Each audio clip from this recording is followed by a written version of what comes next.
everyone, I'm Delane Cleveland. Here is a few of the stories making news today. Hi everyone, I'm Pafua Yang. With all that's been happening in the recent months, residents may be looking for more information from their cities. Well, the city of Crystal actually came up with a podcast, or two podcasts earlier this year, and Michael Peterson's here with me with the city. Michael, can you tell us more about the podcasts? Sure. Yeah, so there's two podcasts. We have a city-based one that the mayor does, and then we also have one regarding public safety issues with the police chief and our fire chief. Okay, where can we find these podcasts? The podcasts are available on our website at crystalmn.gov, and you just go under Our City, and both podcasts are there. Okay, how often do you update these podcasts? Well, there's multiple episodes of both podcasts. Right now, the mayor has done 3, and the police chief has done 2. So there's 5 episodes available, and the mayor does one about every other month, and I believe the police chief is going to do them quarterly.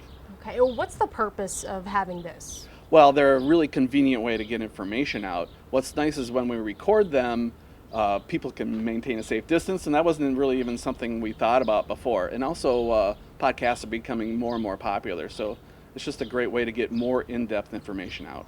Okay, and are you behind all the technology and... Yeah, well, what was nice is that it was completely cost effective. You know, we already had the equipment because we record public meetings, so we just brought that equipment into another room and used it for a different purpose, and yeah, I edit them at my desk, and it's a really simple, easy way to get information out.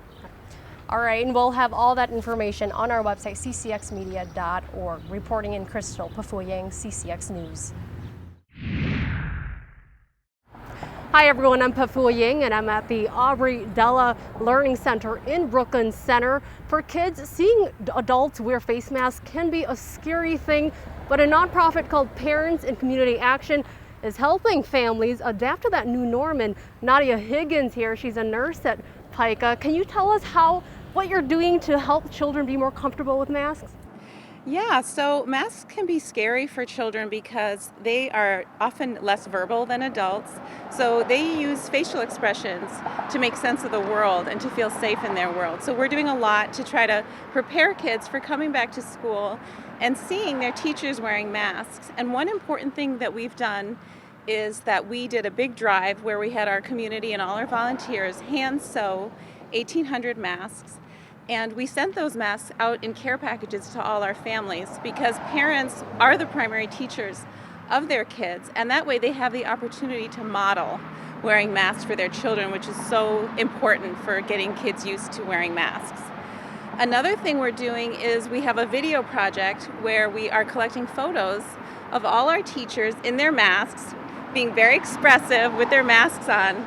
And we're going to put a video together showing all the teachers so that parents can use it as a tool, so they can show it to their kids and they can see all those familiar faces at school and what they look like wearing masks, so they're not surprised or uncomfortable when they come back to school.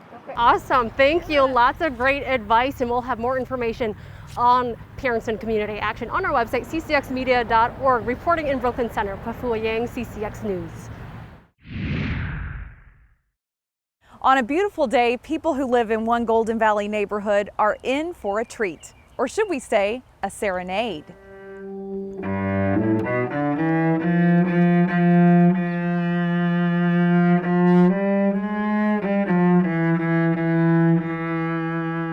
My name's Joe Schmidt. I live in Golden Valley, and as you can see, I have a cello here. I like to play out on my front stoop from time to time, and during this difficult time with COVID, I've been doing it a lot more.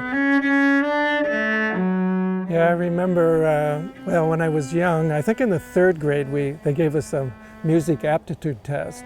And I remember when they were explaining it, I was not paying much attention and thought I could wing it. And when I did the test, it was a total monkey score. And so nobody asked me to play an instrument that year. The next year they were trying to get some people to play on the orchestra, the grade school orchestra. So we had a nun who was in charge of that, and she would ask all the boys what instrument they wanted to play. Everybody wanted to play drums or trumpet. So I knew, she kept talking about, by the way, the great instrument the cello was. Nobody wants to play the cello.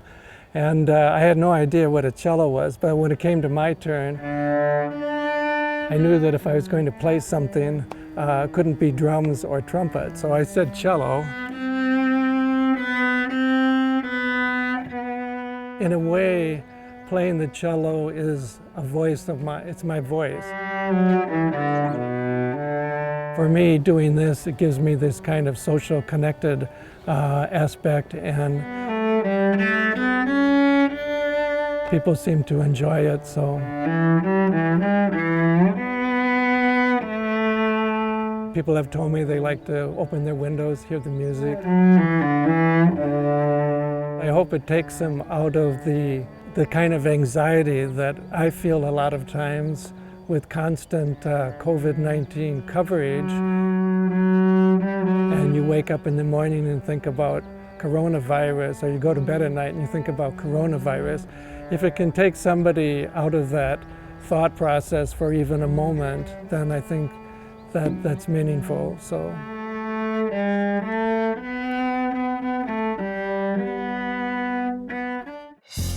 Find more local news stories at ccxmedia.org and follow us on social media.